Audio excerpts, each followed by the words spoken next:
বাড়িটা তো ওনার, তাই উনি ঠিক করবেন যে উনি বাড়িটা লিখবেন কি লিখবেন না।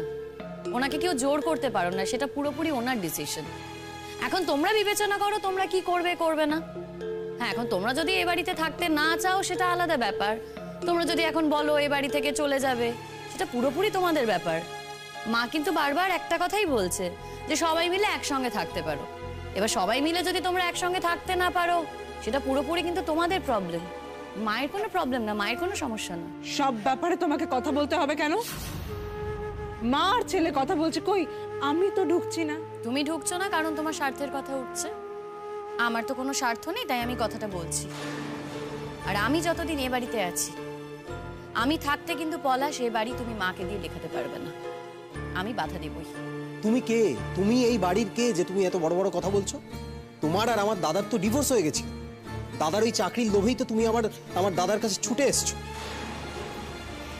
সে যে কারণেই জুটি না কেন, এখন আমি এ বাড়িতে আছি, এ বাড়িতে থাকছি।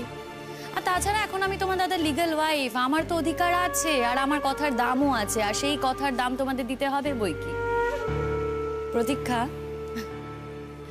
দেখো তোমাকে আর পলাশ দুজনকে আমি কথাটা বলছি, তোমরা যদি মনে করে থাকো যে তোমরা তোমাদের অধিকার ফলাবে, আমিও কিন্তু সেই অধিকার আটকাতে পারি। কারণ এখনো অবধি তোমাদের কিন্তু কোনো অধিকার নেই এই সম্পত্তির ওপর। এটা তো মায়ের সম্পত্তি, তাই মা ডিসাইড করবে মা কাকে কি দেবে, মা কাকে কি দেবে না।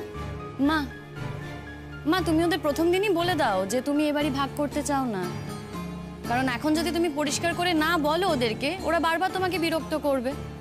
আর কথাটা যে তোমার সেটা ওদের বলো, নাহলে ওরা ভাববে যে আমি তোমাকে সবটা শিখিয়ে দিচ্ছি। যতদিন মা আছে ততদিন এ বাড়ি অবিভক্ত থাকবে। আর মা, যদি তুমি বাড়ি ভাগও করো, সেটা পুরোপুরি তোমার ডিসিশন, তুমি ঠিক করবে কাকে কি দেবে দেবে না। তবে হ্যাঁ, একটা কথা মাথায় রেখো, এ বাড়ি ভাগ হলে কিন্তু 3 ভাগ হবে। 2 ছেলে বাদে তোমার তো একটা মেয়েও আছে, সে কথাটা কিন্তু ভুললে চলবে না। না গো মা, সে কথা আমি ভুলি কি করে? আমার মেয়েটা তো আর বানের জলে ভেসে আসেনি, সে কথা আমি ভুলবো না। শোন পলু, তোকে একটা কথা বলি, তোকে আমি আগেও বলেছিলাম যে বাড়ি এখন ভাগ হবে না। তোর কথা মতন ভাগ যদিও হয়, সে হবে সময় এলে আমি ঠিক সবকিছু ভাগ বাটোয়ারা করে দিয়ে যাব, কিন্তু তার প্রয়োগ হবে আমার মৃত্যুর পরে, বুঝেছিস? এখন নয়। ভাগ হচ্ছে, 3 ভাগে ভাগ হবে এ বাড়ি। যতদিন আমি বেঁচে থাকবো ততদিন নয়। বলি, এতক্ষণ ভাবছিলাম তাই যে তুই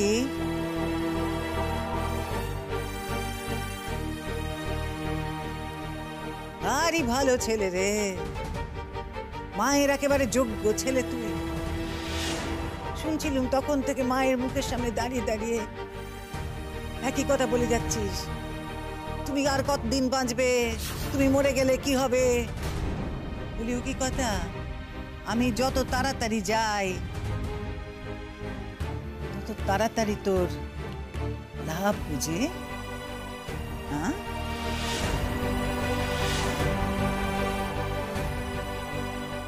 জানতাম এরকমটাই হবে।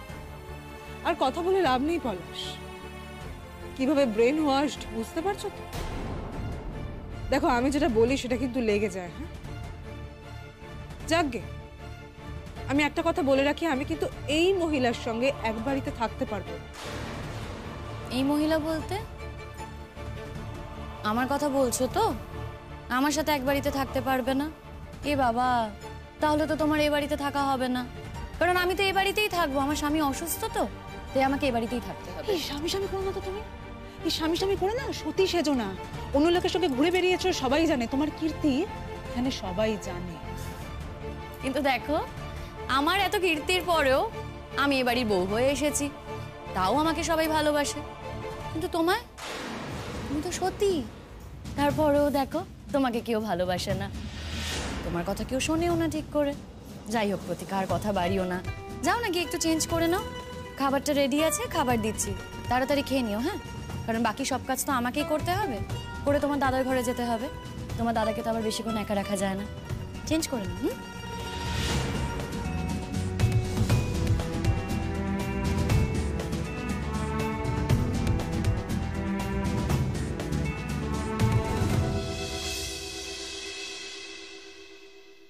আমি ভুল করেছি না ঠিক করেছি সেটা দুনিয়া একদিন অবশ্যই বুঝতে পারবে মা। আর আমি যদি এতটাই ভুল করতাম না, তাহলে তোমার ছেলে হয়তো এতটা যত্ন করে আমাকে বাড়ি ফিরিয়ে নিয়ে আসতো। আর তোমার বড় বউ সে কি করলো? আমার জীবনটাকে তছনছ করে ছাড়লো, আমার চাকরিটা খেয়ে নিল। ঠিক আছে, ছেড়ে দেওয়া যায়, আমরা ছেড়ে দিয়েছি, আমরা কোনো ক্ষতি করিনি ওর। কিন্তু এসবের মধ্যে যখন দাদা চলে আসে না মা, তখন না আমার খুব খারাপ লাগে, জানো তো? কি হাল করেছে ও, দেখেছো? দাদা কথা বলতে পারছে না মা, তুমি বুঝতে পারছো না? তারপরে ওই চোখটা বন্ধ করে থাকবে? আরে তুমি বলো, দাদার এই অবস্থা ও ছাড়া আর কে করতে পারে বলো? এ ছিরি, ও ছাড়া আর কে করতে পারে বলো? ও তার ছিরি, শোনো। হ্যাঁ, আশ্চর্য, কিভাবে আমাকে কে জানে। বলি, যে মেয়েটা এতদিন ধরে আমার সংসারের জন্য এত কিছু করলে, আজ বলছে সে নাকি আমার ছেলের ক্ষতি সে করেছে, আর সে কথা নাকি আমাকে বিশ্বাস করতে হবে। হ্যাঁ, বিশ্বাস তোমায় করতে হবে মা, বিশ্বাস তোমায় করতে হবে, এবং বিশ্বাস করতে তুমি বাধ্য হবে। কিন্তু তখন তোমার আর কিচ্ছু করার থাকবে না। তাই নাকি? হ্যাঁ তাই। আসলে কি বলতো, আমি তো খুব খারাপভাবে কথা বলে ফেলি। আমি ওই সাজিয়ে গুছিয়ে কোনো কথা বলতে পারি না। আর আমার ভেতরে তো খুব রাগ, আমি সেই রাগটা কন্ট্রোল করতে পারি না। তাই সবাই, যতজন আছে সবাই আমাকে খুব ভুল বোঝে। কিন্তু যাকে তোমরা ভুল বোঝো না, সে তো আসলে মিষ্টি ছুরি, তার মুখে মিষ্টি, ভেতরে বিষ। তুমি নিজেই দেখো এই পাড়ায় এসে প্রত্যেকটা বউয়ের সংসার কেমন ভাবে তছনছ করেছে, দেখো। বলি, ওই ও কি কথা রে? হ্যাঁ, আমি তো শুনলাম,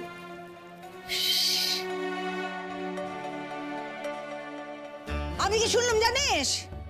আমি শুনলাম বিপাশার বর বিপাশাকে ঠকিয়ে নিজে গিয়ে অন্য মেয়েকে বিয়ে করে এনেছে, বুঝেছিস?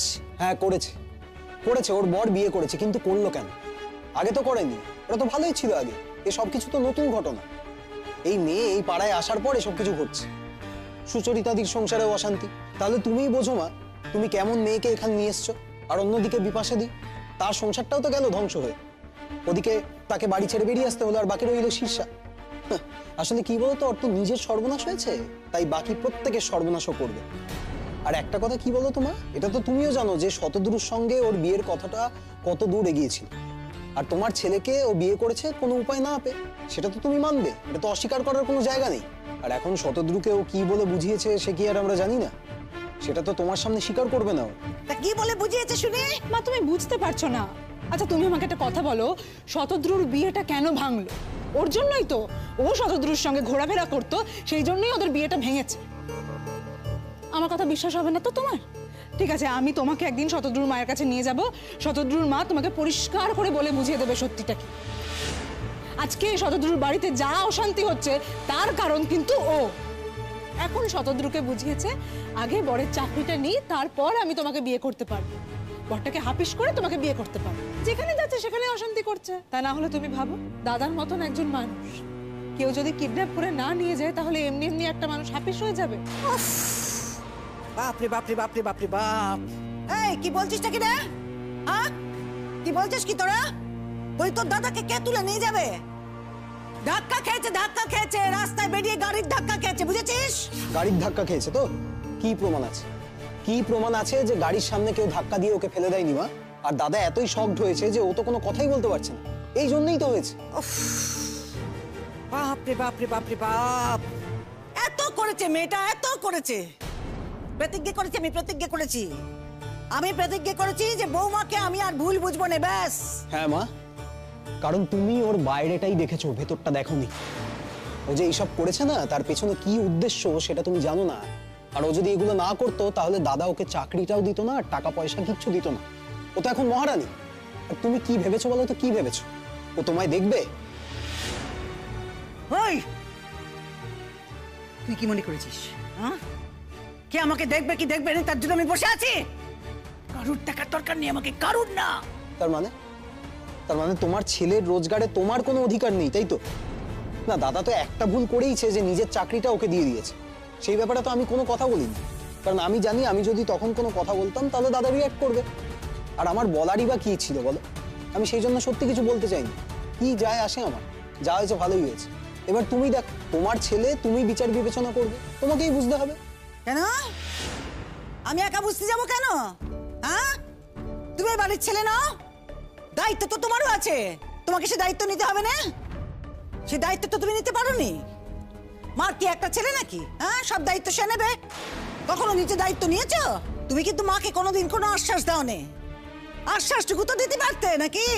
হ্যাঁ, আজ হঠাৎ হঠাৎ করে মনে হলো যে মার কানের কাছে বলতে থাকি বড় বৌদি খারাপ, শিমুল খারাপ, শিমুল খারাপ। শুনবো কেন? শুনবো কেন? হ্যাঁ, প্রথম থেকে তুমি যদি আমাকে বলতে যেতে যে কোনটা কোনটা খারাপ, তাহলেই হতো। দেখো মা, আমি তোমাকে বলছি প্রথমেই তোমার ছেলের চাকরিটা নিয়ে। এই, কে বলেছে তোকে আমার ছেলের চাকরিও নিতে চেয়েছে? আমার ছেলের চাকরিও নিতে চাইনি। আমার ছেলে জোর করে তাকে চাকরিটা নিতে বলেছে, নেওয়ানো করিয়েছে। আহা, জোর করে নিতে চাইবেই বা কেন? আচ্ছা একটা কথা ভাবো না, যদি জোর করতো চাকরিটা নেয়ার জন্য তাহলে তো মা তোমার অন্যরকম মনে হতো, ইনফ্যাক্ট দাদারও অন্যরকম মনে হতো। কিন্তু যখন দাদা বারবার করে ওকে চাকরিটা দিতে চেয়েছে, যেচে দিতে চেয়েছে, ও তখন বারবার করে রিফিউজ করেছে। কেন? যাতে তোমাদের মনে হয় যে ও খুব ভালো একজন মানুষ, যাতে তোমাদের মনে হয় ও মহান। আর সেটা তোমাদের মনে হওয়াটা খুব স্বাভাবিক, কারণ ও মানুষের মন নিয়ে, মানুষের ইমোশন নিয়ে খেলতে জানে। এখন চাকরি পেয়ে গেছে, টাকা পয়সা নিশ্চয়ই সব হস্তান্তর হয়ে গেছে এতদিনে, আমি শিওর। তা যদি না হয় তাহলে আমি কি বলছি? দেখো, দাদাভাইয়ের জিনিস দাদাভাই কাকে দেবে না দেবে সেটা দাদাভাই ঠিক করবে, সেখানে আমাদের বলার কিছু নেই। কিন্তু এখন দেখো, দাদাভাই চাকরিটা দেওয়ার পরেই দাদাভাইয়ের কত ক্ষতি হচ্ছে। তো এতদিন তো কিচ্ছু হয়নি, দাদাভাইয়ের দিব্যি ছিল। দাদাভাই যখন সবে একটু একটু করে ভালো হয়ে উঠছিল না, তখনই দাদাভাইকে একটা ধাক্কা দিল। আচ্ছা মা, ও তো প্রথম থেকেই বলে এসছে যে দাদা কোনোদিনও ভালো হবে না, কিন্তু এটা তো সত্যি নয়। কি সত্যি না? ও কি কথা বলো, কি সত্যি না? মানে দাদার যদি আরো খারাপ হতো তাহলে তো খারাপ হতে থাকতো, কিন্তু সেটা তো হচ্ছিল না। ও তো ক্রমশ ভালো হচ্ছিল। শোনো মা, একটা কথা তুমি ভালো করে বোঝো, যে মানুষটা দুদিন আগে পর্যন্ত উপর থেকে নিচে নামতে পারতো না, সে তো আস্তে আস্তে নিচে নামতো, সিঁড়ি ভেঙে নামতো, সে লাঠির সাহায্য হলো, একা একা বাথরুমে যেত, বাগানে এসে বসতো, বেরোতো, নিজে থেকেই তো করতো। কিন্তু না, ওনার সে সব সহ্য হলো না। দেখলো ওনার কাছে তো কোনো উপায় থাকবে না, চাকরিটা চলে যাবে, তাই এত কিছু ঘটনা ঘটিয়ে আমার দাদাকেই সরিয়ে দিল। আর তুমি যে সিম্পল ব্যাপারটা কেন বুঝতে পারছো না, আমার আমার না, মানে আমি অবাক হয়ে যাচ্ছি মা। ওই হতে পারে? হ্যাঁ, যা যা বলছিস তোরা এরকমটা কখনো হতে পারে কি? দেখো মা, তোমার হয়তো মনে হচ্ছে যে প্রতীক্ষা এসে সে কানে বিষ ঢালা শুরু করে দিয়েছে, কিন্তু বিশ্বাস করো, সেসব করে না আমার আর কোনো লাভ নেই। তোমার ছেলে কোনো ক্ষতি হলে তোমারই হবে, কিন্তু যে ছেলে এসেছে ফিরে, সেই ছেলেকেই কি তুমি দেখতে চেয়েছিলে? আমার কি মনে হয় বলো তো, দাদা না কথা বলতে পারছে না এমনটা নয়, দাদা আসলে ভয় পেয়ে আছে। হ্যাঁ মা, দাদা না ভয় পেয়ে আছে। কেউ নিশ্চয়ই দাদাকে খুন করার চেষ্টা করেছিল, সেই থেকেই দাদার মনেই ভয়ের সঞ্চার হয়েছে। আর এই যে খুনের পরিকল্পনাটা, দাদা সেটা বুঝতে পেরেছিল বলেই কিন্তু কোনো কথা বলছে না। থাক থাক থাক, আমার যে সে কথা মনে হয়নি তা না, এরকম ছিল না সে আমি জানি। আর যদি পড়েও যায় তাহলে বা এরকমটা হবে কেন সে আমি বুঝি। কি বলেছে? কি বলেছে? যে ওর মাথায় একটা ইনজিউরি হয়েছে, তাই তো? কিন্তু এমন কিছু ইনজিউরি কি হয়েছে যার জন্য স্মৃতি শক্তি সবকিছু হারিয়ে যাবে? আচ্ছা আমি ধরেই নিলাম যে স্মৃতি শক্তি সবকিছু হারিয়ে গেছে, কিন্তু মানুষটা তো কথা বলবে। দাদা তো আমাদের সঙ্গে কোনো কথাই বলছে না। কেন বলছে না জানো মা? সেটা হচ্ছে ভয়। এই কি চাস? হ্যাঁ, কি করতে বলিস আমাকে? কি করবোটা কি আমি, তাইলে কি করব বল?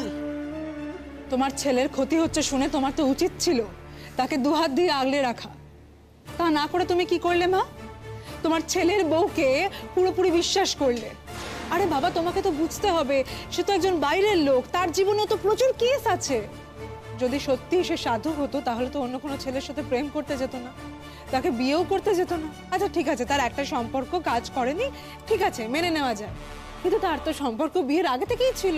আমরা যখন বলেছিলাম তখন কিন্তু না বলেছিল, কিন্তু তারপরে দেখো ওই ছেলেকেই তো বিয়ে করার জন্য সমস্ত পরিবেশ তৈরি করে নিয়েছিল। তুমি একদিন বরং আমার সঙ্গে চলো, আমি তোমাকে নিয়ে গিয়ে সব বুঝিয়ে দেবো। ওর মায়ের যে কি রাগ না শিমুলের ওপর, সেটা তুমি নিজের চোখে না দেখলে বিশ্বাস করতে পারবে না। আর রাগ হবে নাই বা কেন? নিজের ছেলের যদি কেউ ক্ষতি দেখে তাহলে কি রাগ হবে না মা? সবাই কি তোমার মতো বলো? বলি সবাই আমার মতো নয়, আমি কার মতো আমি জানি না, কিন্তু আমার খুব রাগ হচ্ছে। আমার ছেলের ক্ষতি হচ্ছে, আমার রাগ হবে না? তোমার হতে পারছে, আমার হবে না, আমি মা। কিন্তু আমি বুঝতে পারছি না, আমি বুঝতে পারছি না যে এইবার ছেলের ক্ষতিটা কে করেছে। না ছেলেটার আমার নিজের থেকেই ক্ষতি হচ্ছে, বুঝতে পারছি। আচ্ছা মা, তুমি এত কিছুর পরেও কি কিছুই বুঝতে পারছো না? আমি না সত্যি অবাক হয়ে যাচ্ছি। আমার তোমায় আর কিচ্ছু বলার নেই, বিশ্বাস করো মা। আমি তোমাকে বারবার বলছি, এখনো সময় আছে, তুমি সাবধান হও।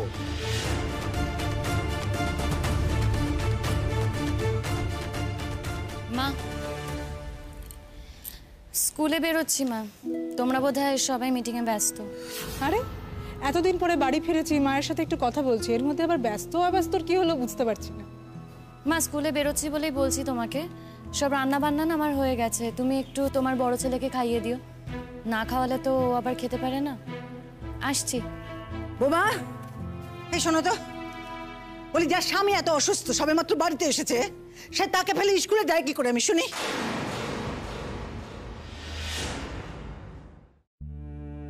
এর মধ্যেই তোমার গলার সুর বদলে গেল মা।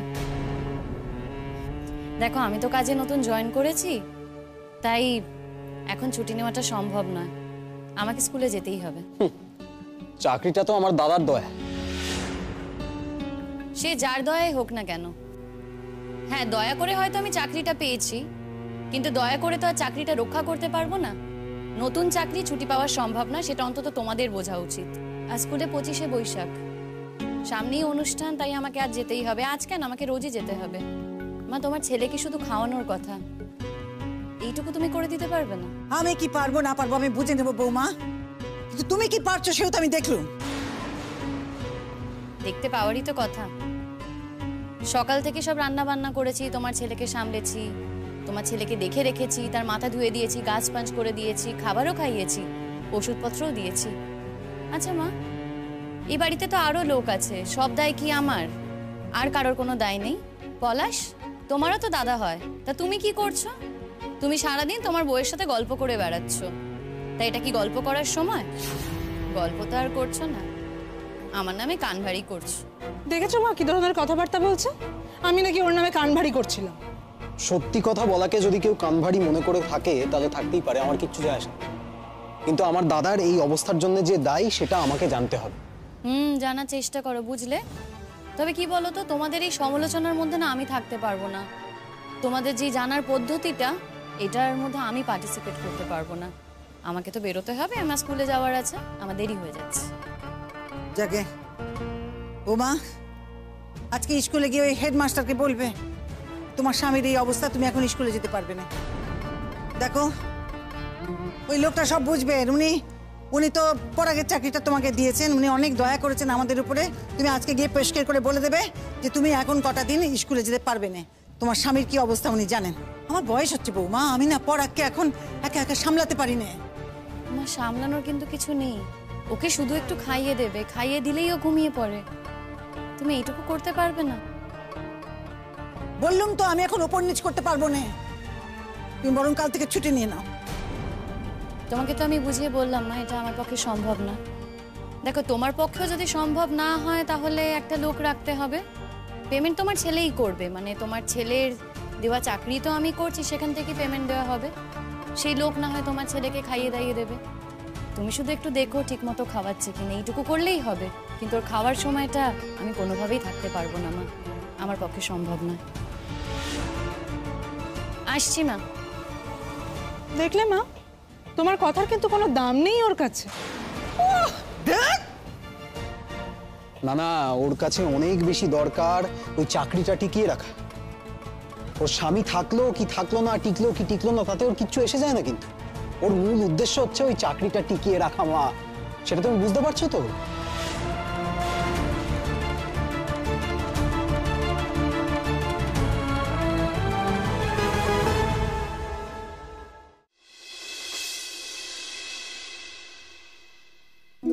সেই কখন থেকে দাঁড়িয়ে আছি, এখনো আসছে না কেন বলতো? সেটাই তো বলছি গো। দেখো, আজ তো স্কুলটাও অফ করলাম, একবার বিপাশাদির বাড়ি গিয়ে দেখবে, মানে কেন দেরি করছে। এখন তো চলে আসার কথা, কোনো ডিসিশন চেঞ্জ করলো নাকি না? মানে সেটা যদি করেও থাকে, সেটা যদি জেনে যাই, মানে খবরটা পেয়ে গেলে অন্তত স্কুলে আমি বেরিয়ে যেতে পারবো, এখনো সময় আছে। नहीं ठीक है শিমুল, আজ আমি भी तो অফিস গেলাম না। তোদের তো না হয় স্কুল অফিস সব আছে, আমার তো আর সেটা নেই, কিন্তু টুইঙ্কেলকে স্কুল থেকে আনতে হবে, একজনকে বলে এসছি, কিন্তু কি করব বুঝতে পারছি না। তাই জন্যই তো বলছি যে চলো একবার ওদের বাড়ি যাই। না না, বিপাশা বারবার বারণ করেছে শিমুল। ও বলেছে যে বাড়িতে ও নিজে কমফোর্টেবল নয় সেই বাড়িতে যেন আমরা না যাই। कंफर्टेबल नहीं है तो नहीं है, पर जब तक बिपाशा दी ওখানে আছে हम लोग तो जा ही सकते हैं ना। না না থাক, যখন বারণ করেছে তখন না যাওয়াই উচিত। নিশ্চয়ই বাড়িতে কোনো প্রবলেম হচ্ছে। না না, প্রবলেম আবার কি আছে? ডিভোর্স চেয়েছিল, ডিভোর্স দিয়ে দিচ্ছে, আর কেউ তো হাতে চাঁদ পেয়ে গেছে। না আমি ভাবছি লাস্ট মোমেন্টে যদি কিছু। না না, লাস্ট মোমেন্টে পিছিয়ে আসার মেয়ে বিপাশান্ত তো নয়। আর ও নতুন করে পাওয়ারই বা কি আছে? ওকে যা ঠকিয়ে শেষ করে দিয়েছে। যতই বলো, আমি কিন্তু এটা চাইনি। বিপাশাদি সবকিছু ছেড়ে ছুড়ে মিউচুয়াল ডিভোর্স দিয়ে চলে আসবে, এটা তো ঠিক না বলো। शिमोल सब उस बच्चे के लिए। কিন্তু তা বলে সবকিছু ছেড়ে ছুড়ে দিয়ে এভাবে চলে আসবে? এত বড় একটা অন্যায় করলো মানুষটা, তার তো কোনো পানিশমেন্ট হলো না, কোনো শাস্তিই হলো না। যে শাস্তি দেওয়ার সেই দেবে, দেখবি ঈশ্বর ঠিক শাস্তি দেবেন। এসব কথা না বলে কোনো লাভ নেই গো সুচরিতাদি। हाँ अब तुम ये सब बोलছো শিমুল, जब তোমার টাইম ছিল सजा দিতে পেরেছো কি তব? দেখো আমি তো শাস্তি দিয়েইছিলাম, চলে গিয়েছিলাম, নিজের মতো করেই সবটাই গুছিয়ে নিচ্ছিলাম। তারপর তারপর এই আমাদের জীবনে না এই একটা করে তারপর ঠিক জুটে যায় শিমুল, আর আমরা সবকিছু ভুলে। তবে একটা কথা কি বলতো, ওই বাড়িতে না বিপাশার পক্ষে থাকাটা সম্ভব নয়। একটু ভেবে দেখ, ওর সংসার, ওর সাজানো সব কিছু, ওর ঘর, ওর বাড়ি, ওর স্বামী, সেখানে অন্য কেউ এসে আধিপত্য খাটাবে, এটা কেউ মেনে নিতে পারবে বলতো? মুখে বলাটাই সোজা, কাজে করাটা সোজা নয়। দেখো আমি সবটাই বুঝতে পারছি, থাকতো না ও বাড়িতে বিপাশাদি, কিন্তু তা বলে এইভাবে ছেড়ে দেবে? হ্যাঁ, অ্যালিমনিটা তো আদায় করতে পারতো। চন্দনদার মতো ওরকম একটা বাজে মানুষের কোনো শাস্তি হবে না। ও যে এত বড় একটা অন্যায় করেছে তার জন্য ওর কিছুই হবে না? হ্যাঁ, ও তো সেটা বুঝলোই না। এখন নাকি বুঝতে পেরেছে। छोड़ो तो সুচরিতা দি, वो सब ना नाटक আছে, समझने का नाटक করছে। দেখলে না ওর শাশু মা भी কিরম পাল্টে গেল। হ্যাঁ, নিজের ছেলে বলে কথা, নিজের ছেলেকে বাদ দিয়ে কি কোনো মহিলা আছে যে অন্য মেয়েকে সাপোর্ট করবে? এরকম মানুষ কটা পাওয়া যায় বলতো? कोई भी नहीं है সুচরিতা দি। ওই দেখো আসছে হন্তদন্ত হয়ে, দেরি হয়ে গেছে না? আজ ওর জীবনের একটা অধ্যায় শেষ হয়ে যাবে। কি যে করবে, কি হবে এবার, কি জানি। इसलिए ना सही टाइम থাকতে নিজের জমিনটা স্ট্রং করা উচিত, हर लड़की को करना चाहिए।